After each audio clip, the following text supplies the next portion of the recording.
ഈ സമുദായ ജാഗ്രതാ സമ്മേളനം തൃശ്ശൂർ അതിരൂപതയിൽ ഇത്ര ഭംഗിയായി ക്രമീകരിച്ച് അത് കേരളത്തിൻ്റെ ഭാരതത്തിൻ്റെ മുഴുവൻ ജനങ്ങൾക്കും ഒരു വലിയ സന്ദേശത്തിന് തുടക്കം കുറിച്ചിരിക്കുന്ന രൂപത നേതൃത്വത്തെ, അഭിനന്ദ പിതാക്കന്മാരെ ഉൾപ്പെടെയുള്ള എല്ലാവരെയും സ്നേഹപൂർവ്വം അഭിനന്ദിക്കുവാനായിട്ട് ഞാൻ ഈ അവസരം വിനിയോഗിക്കുക.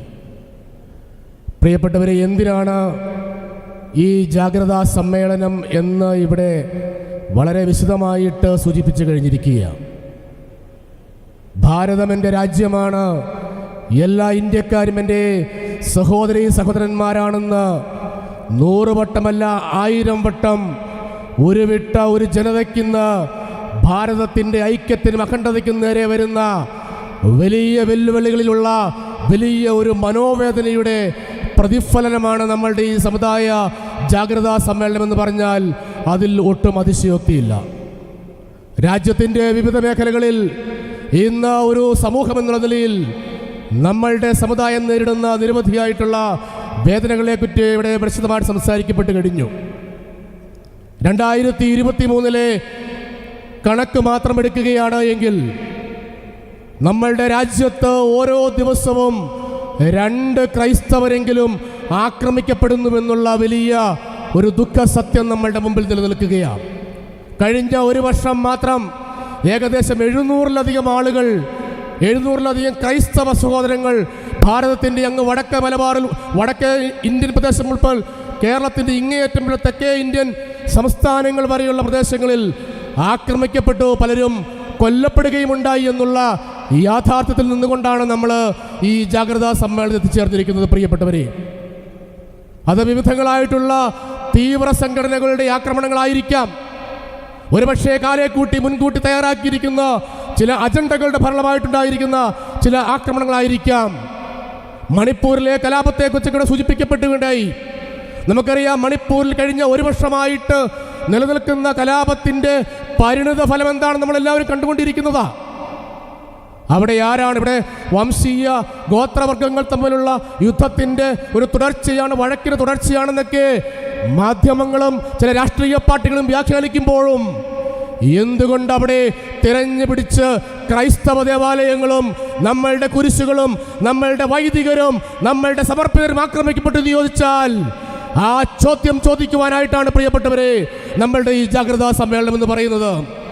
വളരെ വ്യക്തമായിട്ടുള്ള രാഷ്ട്രീയ അജണ്ടകൾ ഇതിൻ്റെ പിന്നിലുണ്ട് എന്ന് ഞാൻ പറയാതെ നിങ്ങൾക്ക് എല്ലാവർക്കും അറിയാം.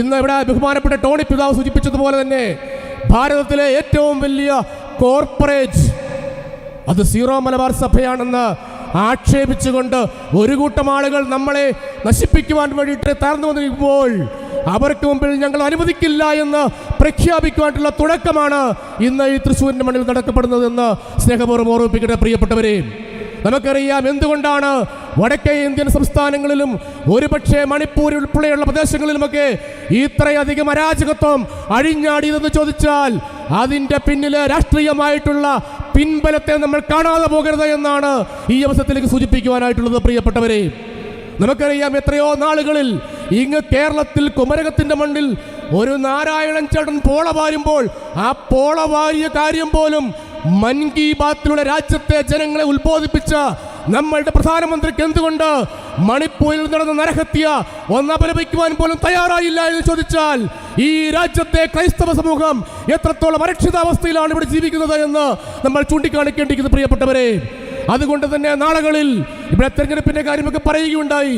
നാളുകളിൽ ഈ രാജ്യത്തെ ഭരിക്കുവാനായിട്ട് പോകുന്ന ജനപ്രതിനിധികൾ തെരഞ്ഞെടുക്കുമ്പോൾ നമ്മളുടെ മനസ്സിൽ ഇതൊക്കെ ഉണ്ടായിരിക്കണമെന്നുള്ള ഒരു ഓർമ്മപ്പെടുത്തൽ മാത്രമാണ് പ്രിയപ്പെട്ടവരെ ഈ ജാഗ്രതാ സമ്മേളനം നമ്മളുടെ മുൻപിൽ വെക്കുക.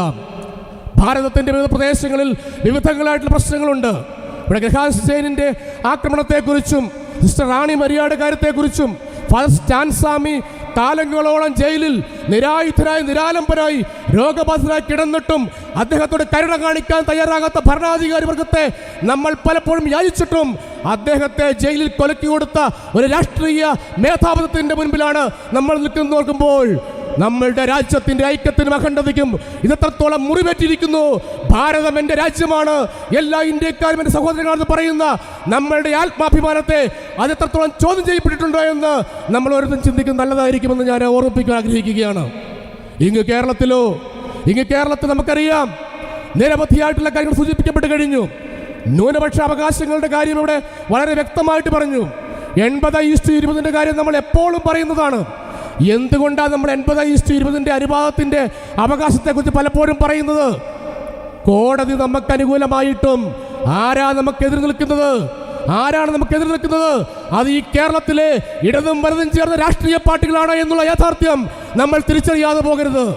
നമുക്ക് ഈ ആനുകൂല്യത്തിന് വേണ്ടി അനുകൂലമായ കോടതി വിധി വന്നപ്പോൾ അതിനെതിരെ അപ്പീൽ പോകണമെന്ന് സർക്കാരിന്റെ മുൻപിൽ സർവകക്ഷി യോഗം വിളിച്ചു ചേർത്ത് എല്ലാ രാഷ്ട്രീയ പാർട്ടികളും ഒന്നായിട്ട് നമുക്കെതിരെ പ്രതികരിച്ചുവെങ്കിൽ നമ്മളുടെ ഇടയിലുള്ള രാഷ്ട്രീയ കാപട്യങ്ങളെ നമ്മൾ തിരിച്ചറിയാതെ പോകരുത് എന്നാണ് എനിക്ക് നിങ്ങളോട് ഓർമ്മിപ്പിക്കുവാനായിട്ടുള്ളത്. പ്രിയപ്പെട്ടവരെ, കുറച്ചു നാളുകൾക്ക് മുമ്പ് പാലായിലെ അഭിമന്യനായ കല്ലറങ്ങാട്ട് പിതാവ് പള്ളിയിൽ വെച്ച് നടത്തിയ പ്രസംഗത്തിൽ നർക്കോട്ടിക് ജിഹാദിന്റെ ഭീകരതയെക്കുറിച്ച് സംസാരിച്ചപ്പോൾ അദ്ദേഹത്തെ വളഞ്ഞിട്ട് ആക്രമിക്കുക മാത്രമല്ല, അദ്ദേഹത്തെ അറസ്റ്റ് ചെയ്യണമെന്ന് ആവശ്യപ്പെട്ടുകൊണ്ട് കേരളത്തിൽ അങ്ങോളം ഇങ്ങോളം ഓടി നടന്ന ഭരണ പ്രതിപക്ഷ നേതാക്കന്മാരെ ഈ സമൂഹം മറന്നിട്ടില്ല എന്ന് നിങ്ങൾ ഓർത്താൽ നിങ്ങൾക്ക് നല്ലത്. പ്രിയപ്പെട്ടവരെ, അദ്ദേഹം പറഞ്ഞ ആ നർക്കോട്ടിക് ജിഹാദ് ഭീകരതയുടെ ഒരു ഇരയുടെ ചിത്രമാണ് ഈ ദിവസങ്ങളിൽ നമ്മൾ കഴിഞ്ഞ ദിവസം പൂഞ്ഞാറിന്റെ മണ്ണിൽ നമ്മൾ കണ്ടതെന്ന് നമ്മൾ മറന്നു പോകരുത്.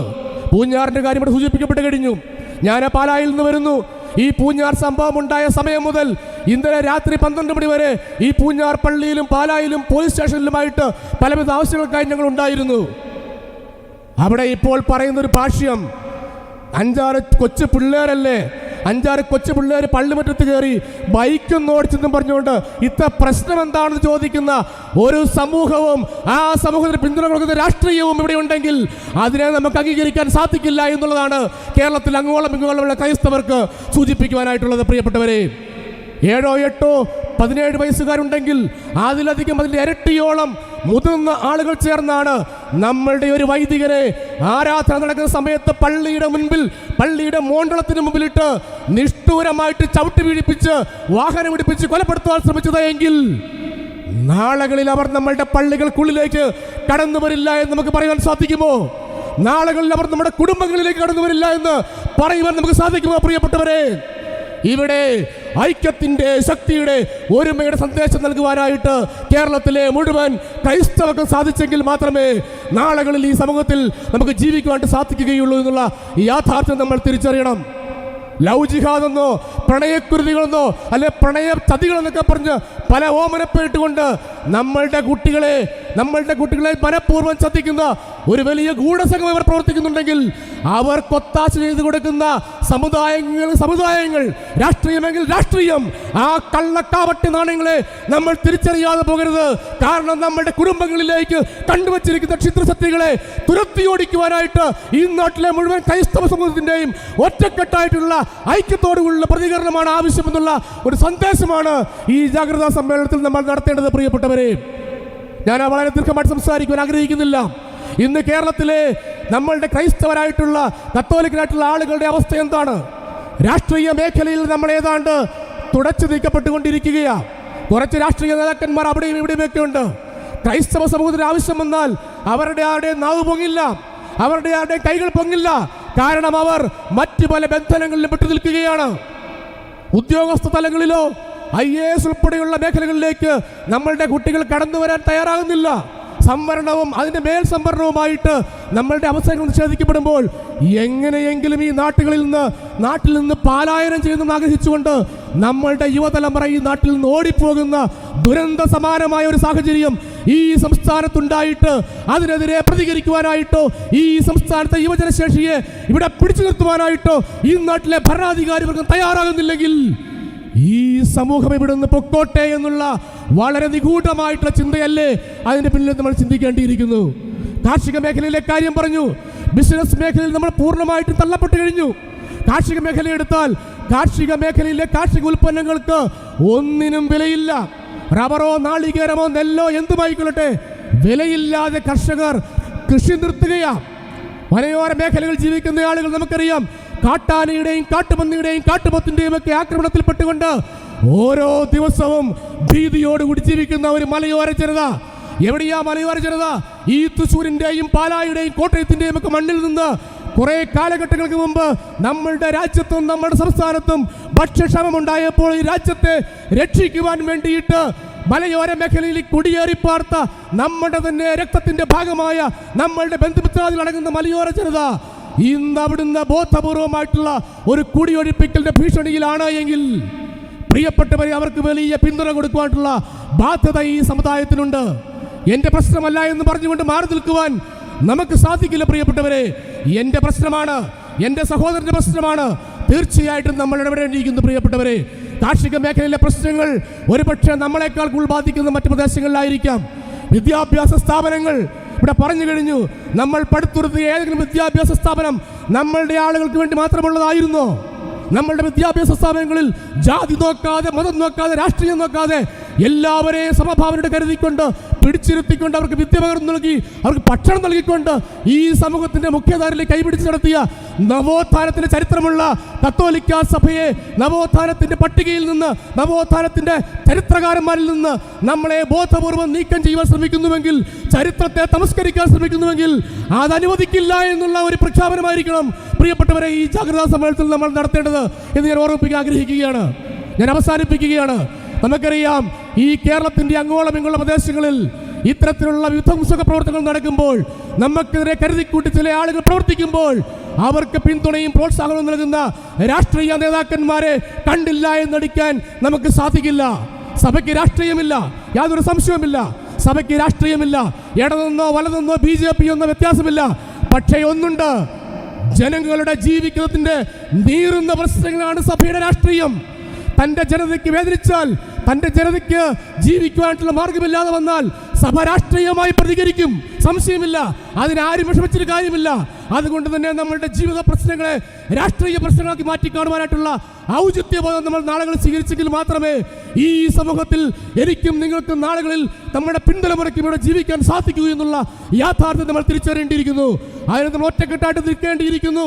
ചരിത്രത്തെ പഠിച്ചുകൊണ്ട്, ചരിത്രബോധത്തിൽ നിന്നുകൊണ്ട്, സമുദായ ബോധത്തിൽ നിന്നുകൊണ്ട് ഈ സമുദായം, അത് തൃശ്ശൂരിലാണെങ്കിലും തലശ്ശേരിയിലാണെങ്കിലും കോതമംഗലത്താണെങ്കിലും പാലായിലാണെങ്കിലും ഇതൊരൊറ്റ സമുദായമാണെന്നും ഒറ്റ സഭയുടെ കീഴിലാണെന്നും, അങ്ങനെ ഞങ്ങളിൽ ഒരാളെ തൊട്ടാൽ, ഞങ്ങളിൽ ഒരാൾക്ക് വേദനിച്ചാൽ ഈ വേദന നടത്തുവാനായിട്ട് ഈ നാട്ടിലെ ഒരാളെയും ഞങ്ങൾ അനുവദിക്കില്ല എന്ന് പ്രഖ്യാപിക്കുവാനുള്ള ആർജവത്വം പ്രിയപ്പെട്ടവരെ കാണിക്കുമ്പോൾ നമ്മളുടെ ജാഗ്രതാ സമ്മേളനം അർത്ഥപൂർണമായി മാറും. അതിന് സാധിക്കട്ടെ എന്ന് ആശംസിച്ചുകൊണ്ട് ഈ വൈകിയ വേളയിൽ എന്റെ പ്രസംഗം അവസാനിപ്പിക്കുന്നു. ഏവർക്കും അഭിവാദ്യങ്ങൾ.